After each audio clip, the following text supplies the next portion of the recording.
Bonjour tout le monde, allez on se retrouve ce matin pour les énergies de notre semaine du 22 au 26 janvier. Et oui, on commence à atteindre la fin du mois de janvier et bientôt nous allons avoir... Alors, le 25, il y a la pleine lune et autant vous dire qu'on va retrouver déjà les énergies de cette pleine lune dans le début de semaine. Et cette semaine, ça va picoter dans tous les domaines possibles et inimaginables de votre vie. Ça va être assez lourd, assez dur à traverser pour certaines personnes, parce que d'autres, bien entendu, ne connaissent pas l'influence de la Lune et elles ont bien du bol. Ensuite, on va se diriger aussi le 1er février pour la fête d'Imbolc. Donc là, je vous ferai un petit article, un petit tirage, comme d'habitude, sur Facebook pour ces deux manifestations. Alors, on va s'intéresser déjà à notre semaine, bien entendu. Et comme je vous l'ai dit, vous allez voir que ça va être assez carton.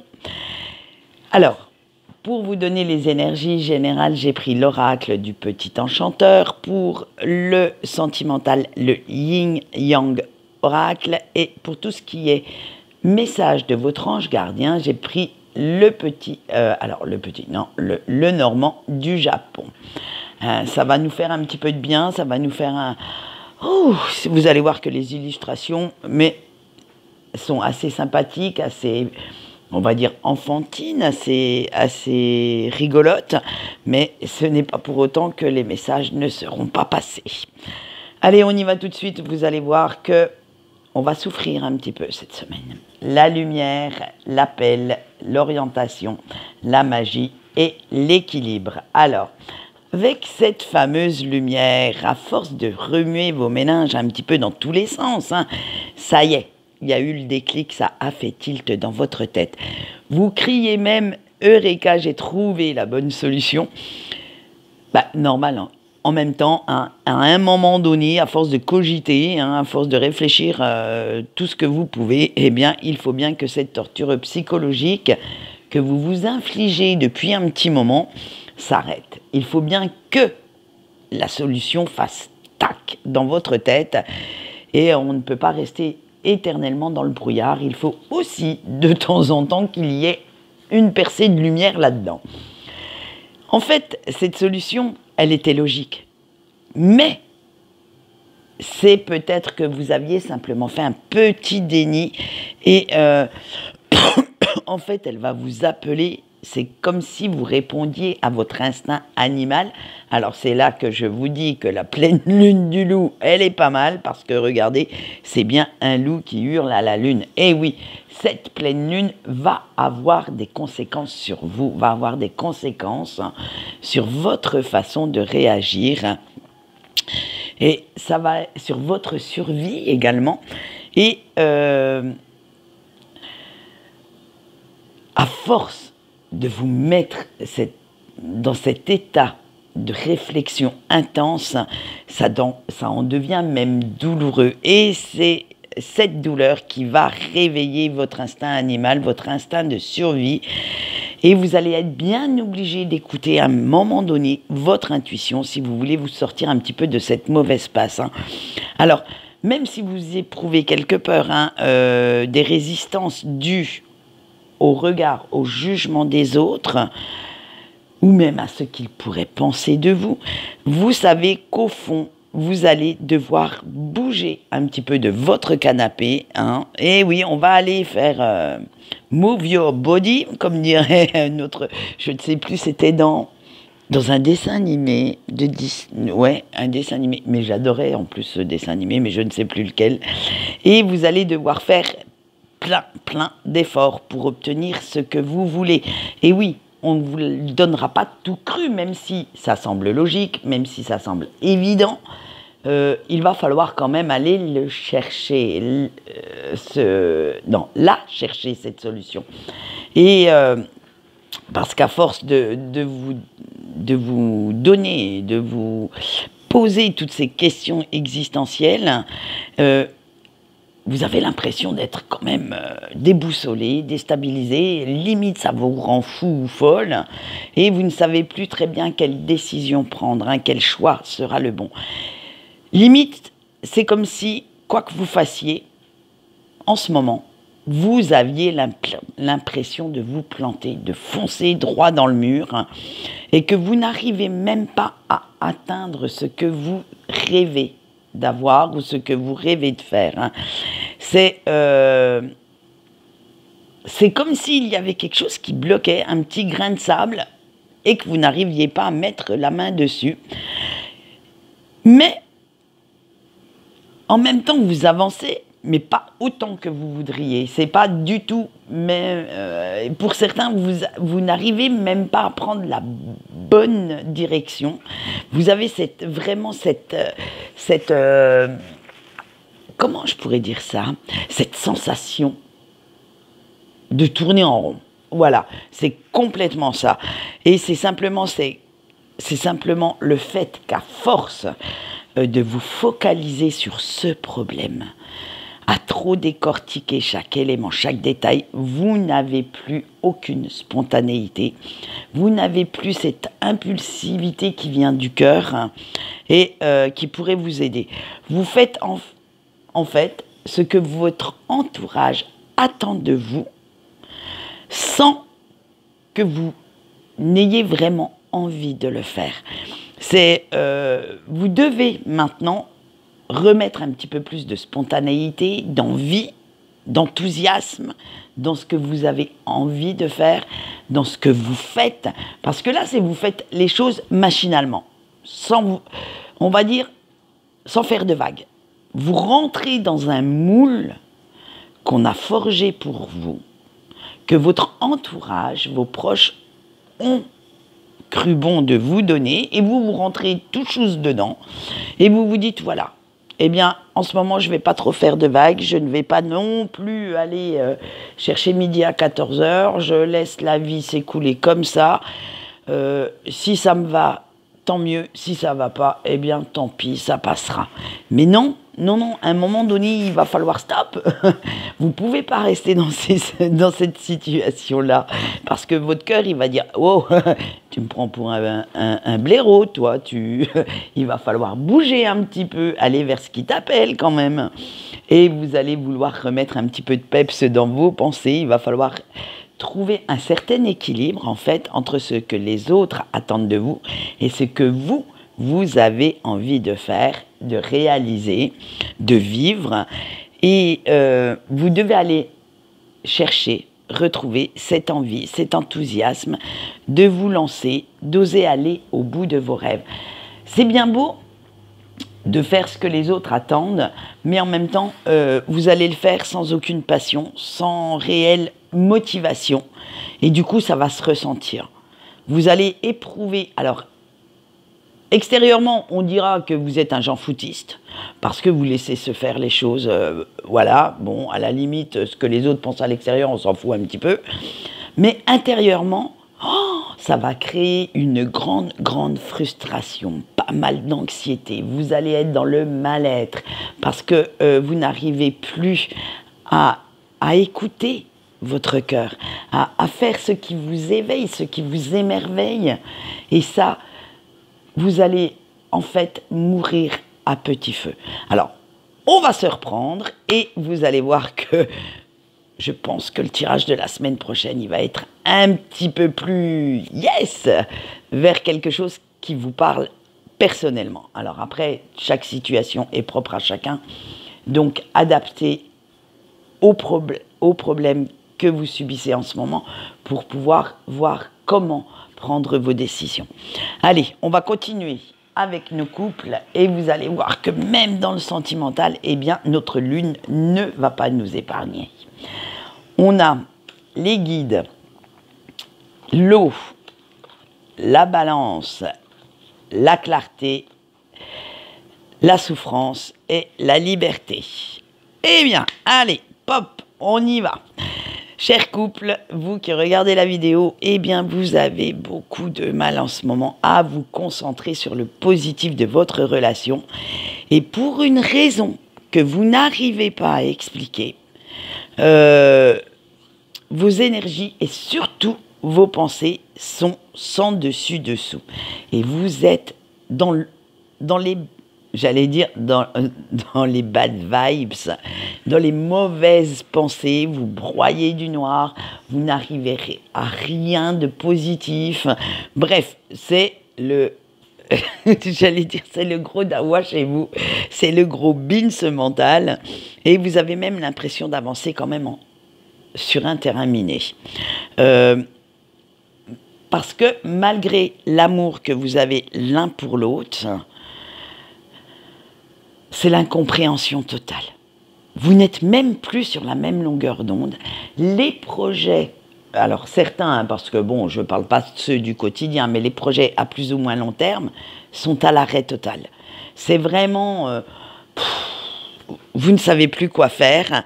Et pourtant, vous savez que les différentes discussions, les différentes mises au point que vous avez faites ensemble, vous ont fait avancer, vous ont fait évoluer sur certaines choses. Mais vous ne savez pas pourquoi. C'est comme s'il vous manquait une info capitale et qu'il vous manquait ce fameux petit truc qui débloquerait la situation, qui ferait que tout aille bien. Et vous restez coincé dans ce labyrinthe d'émotions, de sentiments contradictoires, dans ce cycle, j'allais dire, de mauvaises passes, sans réellement trouver la solution qui ferait pencher la balance et vous libérer de ces pensées négatives. C'est comme si vous étiez, à un moment donné, trompé de route à un carrefour. Et vous ne savez plus comment vous pourriez faire machine arrière ou demi-tour, parce qu'on n'est pas obligé non plus de tout arrêter, pour pouvoir prendre le chemin du bonheur. C'est là, pour l'instant, vous êtes dans le brouillard affectif, le brouillard sentimental, et vous cherchez comment à vous sortir de là et avoir cette fameuse percée d'amour, cette percée de lumière qui pourrait venir un petit peu plus éclairer votre chemin. On verra la semaine prochaine si vous y êtes arrivé à la trouver, cette lumière. Pour l'instant, on va passer aux célibataires. On a les résistances, l'air, le regret, Vénus, la renaissance et la nourriture. Alors vous, chers célibataires qui regardez cette vidéo, l'envie d'avancer, l'envie de tourner la page de ce passé sentimental douloureux, souffreteux, est quand même là, elle est en vous. Mais bizarrement, en ce moment, vous n'y arrivez pas. Vous ne savez pas comment éloigner toutes ces pensées noires, toutes ces peurs, comment refermer les blessures qui vous empêchent de vous diriger vers une relation stable, sérieuse, heureuse également, et vous vous enfermez de plus en plus dans une solitude assez, je dirais, catastrophique pour votre cœur. Vous n'en avez pas spécialement envie de cette solitude. On va dire que ça commence à vous peser, ça commence à être lourd. Mais malgré vos efforts, eh bien, vous ne savez pas comment faire pour que l'amour revienne dans votre vie. Vous ne savez pas comment faire pour que votre cœur s'ouvre à nouveau et voir autre chose. Alors, il va falloir aller le chercher, ce bien-être. Il va falloir aller chercher cette nourriture du cœur, cette tendresse dont vous avez besoin. Et peut-être que les énergies générales vous le disent, d'ailleurs. Bougez votre popotin. Ce n'est pas en restant dans votre coin, perdu toute seule ou tout seul devant Netflix, le regard dans le vide en train de manger de la glace, que vous allez rencontrer quelqu'un qui saura éveiller vos sens. Il va falloir aller un petit peu à la rencontre des gens si vous voulez que pour les semaines à venir, l'amour fasse une entrée fracassante dans votre vie. Allez, on va voir maintenant ce qui se passe pour nos amis break. On a l'amour de soi, l'ego, le feu, la terre et l'automne. Alors, vous, chers break, vous saviez que ce parcours d'amour inconditionnel, ce parcours de lien karmique serait parsemé d'embûches, hein, de moments d'espoir, de tristesse, mais quand même pas à ce point-là. Là, vous avez vraiment du mal avec ça, hein. Pour l'instant, c'est votre ego qui dirige la danse et vous êtes aveuglé, consumé par la colère, par la rancune vis-à-vis de la personne de votre cœur. Vous êtes dans l'incompréhension totale de sa façon d'agir, dans sa façon de se comporter. Et c'est comme si vous n'arriviez pas en fait à calmer ce mental qui brûle, qui vraiment vous fait du mal, et vous prêtez les pires intentions à votre autre, hein. Vous n'arrivez pas à lui pardonner ses actes, ses paroles. Vous n'arrivez pas à lui pardonner la douleur que vous ressentez, ni la souffrance que vous endurez tous les jours. Alors vous allez préférer vous éloigner de cette personne, complètement couper les ponts, pour le temps de remettre un petit peu d'ordre dans vos idées, de clarifier vos pensées et affronter seul vos démons. Et oui, parce que ce parcours est fait aussi pour que c'est pas seulement de l'amour inconditionnel envers votre autre, c'est de l'amour inconditionnel envers vous. Et il va falloir descendre encore plus dans votre sombritude, comme j'appelle ça, pour pouvoir trouver cette motivation, cette force, cette lumière en vous. Et là, eh bien, c'est la bonne semaine pour le faire, hein. Et vous avez besoin de temps pour réfléchir correctement et tranquillement à la situation, sans subir la pression de ce lien qui vous unit. Ça va être... J'allais dire une phrase toute faite, ça va être la descente aux enfers pour vous, concernant vos émotions, concernant ce lien. Et là, vous allez voir que tout n'est pas rose dans la vie, que les apparences sont parfois très, très trompeuses, et qu'il faudrait quand même revenir à un petit peu plus d'amour dans votre vie, un peu plus de compassion, de compréhension, pour pouvoir remonter à la surface et vraiment arrêter de vous noyer dans votre chagrin personnel. Voilà ce qu'on peut dire pour les énergies sentimentales de cette semaine. Je vous avais dit que ça allait piquer sec, hein. Et vous allez voir que les messages de vos anges gardiens ne sont pas non plus piqués des vers. Ils vont bien dire ce qu'ils veulent dire, hein. Allez, ceux-ci se font sur 8 cartes aujourd'hui. Et oui, ils sont très très bavards, hein. Aujourd'hui, ce matin, ils avaient envie de papoter sec aussi. Donc, je vous laisse les choisir. Je vous laisse tranquillement faire votre choix entre une ou plusieurs cartes qui vous appellent. Et nous allons commencer, bien entendu, par retourner la carte 1. Avec la lune, votre ange gardien vous dit « Reconnecte-toi à ton cœur pour trouver le bon chemin ». Avec la carte 2 et notre encre, garde bien les idées claires malgré l'adversité ambiante. Le choix 3 avec les chemins. Les choix sont difficiles, mais il va te falloir pourtant choisir ce qui est le mieux pour toi. Le choix 4 avec l'étoile. Ne te laisse pas aveugler par ce qui brille et écoute ce que te dit ton intuition. Le choix 5, avec le grand non. Eh bien, ne laisse pas la colère aveugler ton jugement. Avec le choix 6 et la croix, garde la foi et tu verras les miracles se produire. Le choix 7 avec le livre. Ne prends pas de décision hâtive, attends d'avoir bien toutes les infos pour le faire. Et le choix 8 avec le serpent. Méfie-toi de certaines personnes qui ne veulent pas que ton bonheur. Eh bien, dites donc, je vous l'avais dit, ça va piquer sec cette semaine. Eh bien, j'espère que notre week-end, une fois la pleine lune passée, sera un petit peu plus clément, énergétiquement parlant. Quant à moi, je vais vous laisser. Donc, bien entendu, pour ceux qui veulent, sur Facebook, demain, vous aurez l'article concernant la pleine lune et ses énergies, ainsi que le tirage qui ira avec, bien entendu. Peut-être que si j'ai le temps de le faire en vidéo, vous aurez une petite surprise. Allez, quant à moi, je vais vous laisser. Je vous souhaite une bonne journée et je vous dis au revoir.